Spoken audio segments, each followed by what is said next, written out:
O nosso especialista em Páscoa viajou pelo mundo e trouxe os melhores chocolates para você. Bombom Nestlé 251 gramas ou Garoto 250 gramas, R$ 5,99. Ovos de Páscoa de Gramado Chocoá 100 gramas, R$ 7,99. Ovos de Páscoa Lacta número 15, R$ 19,99. Bombom Milka 110 gramas, R$ 14,99. Chocolate Excelsior Trufa 150 gramas ou Língua de Gato 100 gramas, R$ 8,99. E no Imperatriz você ainda pode parcelar ovos de Páscoa em até 10 vezes sem juros nos cartões. Imperatriz, a Páscoa mais doce do mundo. O secretário da Casa Civil, Douglas Borba, está com a gente aqui, estava em teste, funcionou. Vamos conseguir conversar com o secretário também pela internet, que está lá na central da Defesa Civil. Secretário, antes de mais nada, obrigado por estar conosco. O primeiro assunto que eu quero tocar com o senhor aqui tem relação com essa história que o Luan veio aqui falando, né? Não especificamente sobre praias, mas com o isolamento, com a restrição de um direito básico, cidadão e constitucional brasileiro, restrição do direito de ir e vir, muitas pessoas têm questionado. O governo catarinense, afinal de contas, acredita que as pessoas não sabem o que é certo ou errado? Por que o isolamento continua e em que ponto chegaremos em relação às ações econômicas, que eu já quero falar daqui a pouquinho. Boa tarde. Boa tarde, Rafael. Boa tarde a todos que nos assistem em Santa Catarina. Estamos aqui na sede da Defesa Civil em mais um dia de intenso trabalho de toda a equipe de governo, comandado pelo governador Carlos Moisés.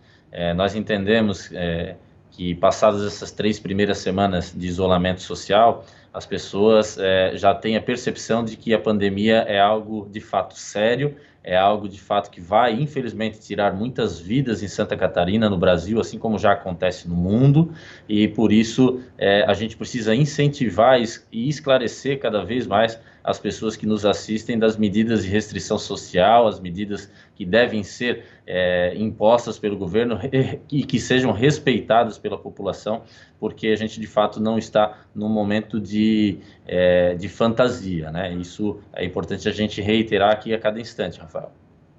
Cara, vamos entrar então na questão econômica. Ninguém acredita absolutamente que seja um momento de fantasia, muito pelo contrário.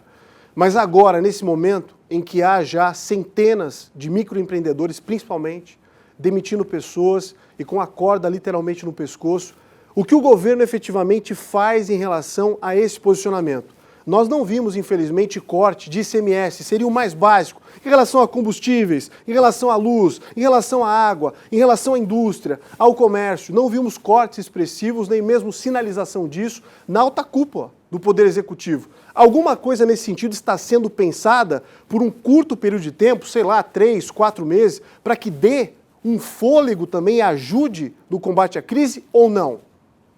Olha, Rafael, na verdade, algumas medidas já foram tomadas pelo governo. É importante a gente citar aqui, por exemplo, a prorrogação do ICMS para micro e pequena empresa através do Simples, né? Isso a gente já fez, então o micro e pequeno empresário não pagará ICMS nos próximos 3 meses, essa conta ficará mais adiante.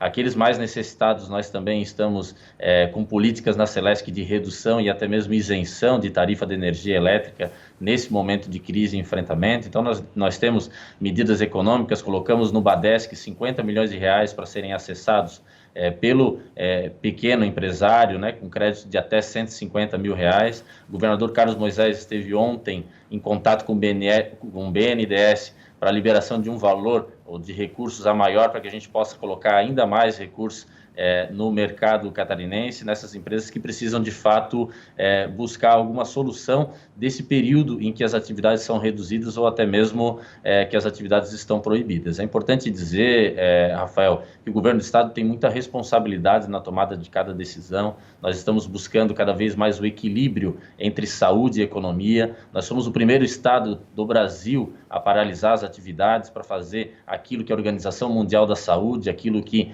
o Ministério da Saúde recomendou, que é o isolamento social, isso já lá no dia 17 de março, e com isso nós temos hoje bons números em Santa Catarina e mais que isso, nós temos uma estrutura de saúde preparada para o momento pior que está por vir. Então, faz parte desse equilíbrio entre economia e saúde essas liberações que o governo vem fazendo nas últimas semanas de algumas atividades, ficando claro a recomendação para que cada pessoa que se puder fique em casa, mas na necessidade de sair, que saia com a sua máscara, que higienize-se, né, com frequência, que mantenha o afastamento entre pessoas, e a gente já tem a clara percepção de que isso na prática vem acontecendo em Santa Catarina. Então essas são as medidas, buscando sempre equilíbrio entre saúde e economia, mas é claro que a orientação do governo Moisés, do governador Moisés, sempre foi para toda a nossa equipe, que a missão principal de todos nós nessa guerra contra a pandemia é de salvar vidas. Certo. Em relação, secretário, à questão dos servidores, né, aquela informação ventilada de que haveria um congelamento, isso vai seguir assim? Houve alguma mudança de estratégia em relação a isso ou não?